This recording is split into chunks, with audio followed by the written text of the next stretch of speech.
to the Mojoverse Podcast. I'm Mo. And this is Joe. And on this week, we're going to be talking about some new animes we've been watching.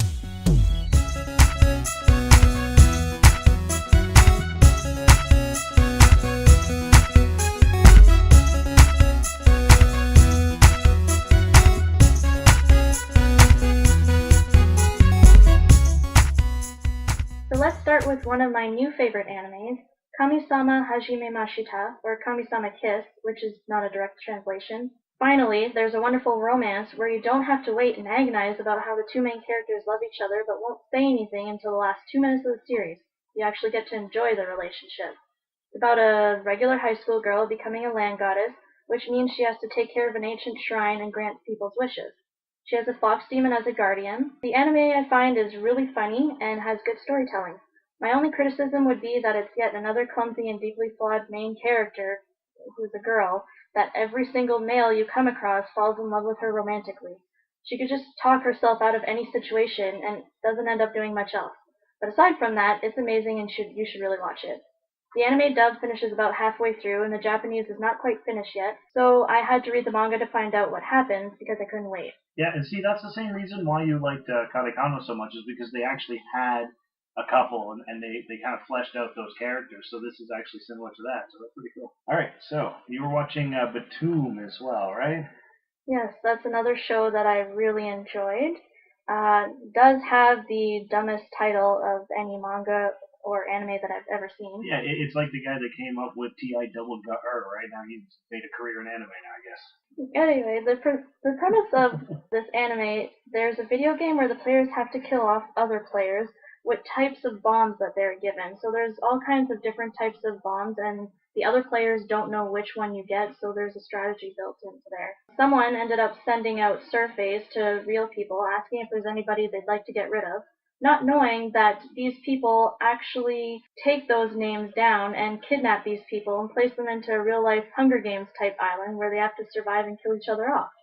The people monitoring this broadcast it as a live entertainment and promise that the lone survivor will be safely picked up and brought home and be given a grand prize. I wasn't sure if I was going to like this because it's been done before, like Hunger Games, but the battle strategies are so clever and engaging that I ended up really enjoying it. And there's a bit of a romance too, because I'm always trying to look for a good new romance. But warning though, to our younger listeners, please do not watch this if you're under 16 years old, because it's very, very restricted and deals with mature content. And again, the anime is not yet finished, so I had to read the manga to find out what happened. Alright, we were watching Noragami 2. We watched the first season of that. Yes, second season's not out yet, well, in English dub anyway, and can't wait to find out what happens with that one too. Yeah, and for that one, I'm okay with watching it in the sub, but I found that the voice actors were really good, so I'm going to want to watch it with the dub, so we'll just wait. True. This one reminds me a bit of Bleach because the main characters have to kill off evil spirits, which are dead people that are tempted to the dark side, usually because they had a sad death or they're still attached to the world for some reason. But there is a really cute relationship between a god who's trying to get recognized, another high school girl that needs help because she keeps becoming a ghost, straddling the real world and the afterlife. This is because of an accident that happened early on in the show. And a boy who's newly dead, and the god decides to grant him a name and the ability to become his weapon. Like, he actually uses him as his sword. This is a relationship between all three that really keeps me going and interesting in the show, and I really want to know about the god's past, which he doesn't talk about much. Yeah, it was really compelling because they make reference to his past a lot, but they never really mention it, so I hope that we're going to figure out what exactly happened, but apparently he was, really not nice. So it's going to be interesting to see how he's evolved into the character he is now. Another show that I watched on my own, it's called White Album 2, which is not to be confused with another anime with the same name as their second season, but rather a standalone first season, which has the number 2 in it for some reason, that I think finishes after 13 episodes, so there's no season after this. The only thing that's good about this show is the music. Other than that, it ends badly, no one gets what they want, and it's depressing and a waste of time, so don't watch it. Okay. What we're watching currently, we're watching Spice and Wolf, which is starting to get a little slow, but it's refreshing in a way where there's absolutely no battling or action or anything with monsters, but rather a show about commerce and trading. So the main character is a merchant, and you actually go through the ups and downs of selling wares. He's accompanied by a fox demon woman who is frankly a little annoying, and I'm not too sure what their relationship is all about, but she keeps getting jealous and upset whenever he doesn't revere her. Yeah, see, that one was really different. It's because there's no crazy action. It's very intellectual, and it very much has to do with commerce and trading, and also the value of currency and everything like that. So it's really interesting.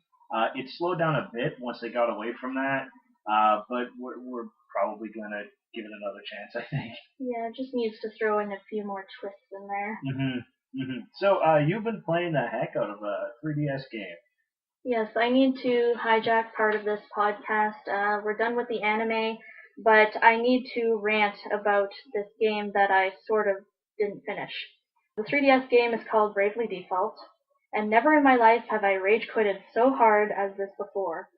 Chapter 1 and 4 is actually really good in this game.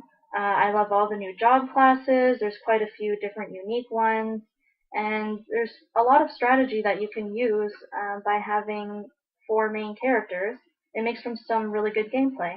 I also love the fact that you can adjust the encounter rate of monsters, so if you're low on health, like right after a boss battle, you can turn it right down so you don't encounter monsters at all. This is really useful. Yeah, I wish some of the Final Fantasy games would have that. Yeah, random encounters have actually been less common now in most newer games. Sometimes you can just avoid them or you can see them on the map, so I prefer that. Because when you have somewhere to go, you just want to get there and you don't want to be stopped every 5 seconds. Yeah. Another useful feature was that you can also double or even quadruple the speed of battle by fast-forwarding repetitive actions that you have to keep doing or little themes that you have to watch, like, for example, when you summon a monster. So aside from that, once you get to Chapter 5 and all the way to Chapter 8, you have to fight all the bosses from the game all over again, and again, and again, and again, per chapter. That seems a little repetitive, doesn't it? It is. It just killed me, and I think you actually caught me crying while I was playing. A little bit, but we won't admit it other than on a podcast, I guess. And it's because I have a particular OCD about finishing the game, like every game that I ever play. And I can't believe with this one, though, that you actually have to redo the entire game over and over again. And every time I did, I think I died a little bit inside. Because not only do you have to do the bosses, but they're at the end of every dungeon that you've ever done as well, so you have to go through that. And sure, you have a lot more job classes at this point, but it doesn't stop from it being annoying that it's the same bosses and they have the same sort of strategy that you have to fight every time. Mm-hmm. And I found that to be with Skyward Sword too. They made you play the levels 3 times each, but this one just took it up to a next level to the point that I was really surprised you got that far in the game. Well, I tried to play as quickly as possible by skipping all the side quests and going straight to the bosses and just hurrying up as fast as I could, so I put it on easy mode, which I'm reluctant to admit, but I did. And this really takes away you wanting to grind, but the bosses are more difficult every time, so you almost have to. Except I didn't, and I tried to just vary my strategies over and over again until I finally beat them. I didn't, however, beat the game. I did not want to do the final boss because apparently you have to do it 6 or 7 times because they have that many forms. So other than that, the character Agnes is the dumbest character ever written. She's stubborn, never learns, is one-sided, and one-track minded, so I really don't like her. Spoiler alert, she's also able to trust in a little cute fairy she just met, but it takes the whole game to trust her friends that risk their lives for her constantly, and even at the end, when she's faced with Ares' monstrous form, she still can't believe what's right in front of her eyes, and she asks her that if there's a way they can still be friends. Even her friends had to tell her, whoa, it's over, look what's happening. What I don't get is why we keep doing the same thing over and over again, even when the characters figured out what was going on, and that Ares was the evil one. So why are we still going on, following her orders and repeatedly putting the world in danger? They're like, let's just find out what happens at the end. Apparently, stopping her before the end gives you a false ending. So this confuses me. And they still manage to be confused at the end when she backstabs them. I thought they already figured this out. I do, however, like how the main title changed. That if you've caught that, I guess when you have your save file past chapter 5, it says where the fairy flies, and the words disappear to say airy lies. That's pretty clever. That's neat to people who are paying attention in the home screen. That's really neat. Yeah, I like that. Also, I wanted to mention that there are some major plot holes here. The story didn't really add up, so I tried to go through a whole bunch of forums and to see what other people thought about this. Also, I had to watch the true ending that I would have gotten on YouTube because I had to find out what happened. Apparently, everyone decides to go back home to their own world. In the false ending, Ringabel goes to a separate world by himself, where all his friends and Adia are already dead, and he's left alone and depressed. So that really bothers me. But even in the true ending, he still goes back home, but manages to go back in time before his friends die, and gets to change it by defeating Aerie. This part doesn't really make any sense, because I thought Aerie was an anomaly that travels from world to world as herself with the same memories, because you don't see another of herself in that world. So once we defeat her in the present, there wouldn't be a her to defeat in Ringabel's past. I'm not really sure how the time works on that, or how he was even able to do that. I'm also not sure how the other versions of the other characters in the other worlds knew to help them when they did at the final boss. And once I saw the final boss when they were fighting Ouroboros, it only hit me then that once you can see yourself in the sky through the 3DS camera, that we're actually the celestial beings that are part of the celestial world. This means that we're the ones that are inside of Tiz, in case you didn't catch that in the end.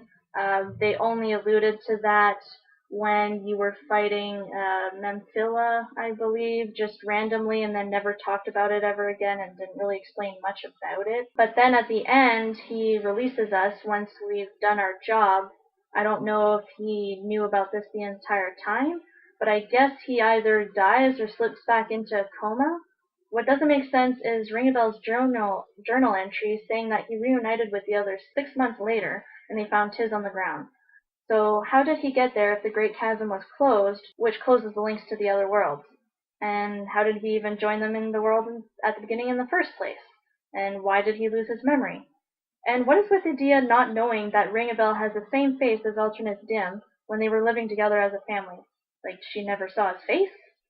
And I was actually hoping to see them end up together.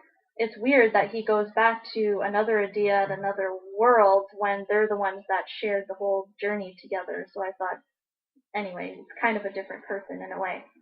It was cool, though, to find out at the end that the fairy that talked to you at the very beginning of the game was actually Aerie's sister and not Aerie. Alright, so now I'm off to play the second game, because I'm a sucker for punishment. Not sure if it'll continue the story, though, as there looks to be new characters on this cover, but I'm going to play it anyway. Okay, well, while she does that, I want to give my review of Pokemon Go. Fix the game if you want people to keep playing that, okay? Especially the three-step glitch. That is all. Yeah. And that's about it for this episode. Follow us on iTunes, Facebook, Twitter, Instagram, Tumblr, and YouTube. Thank you, everyone, for listening. This is Mo. And this is Joe. And we'll talk to you later on the Mojoverse Podcast.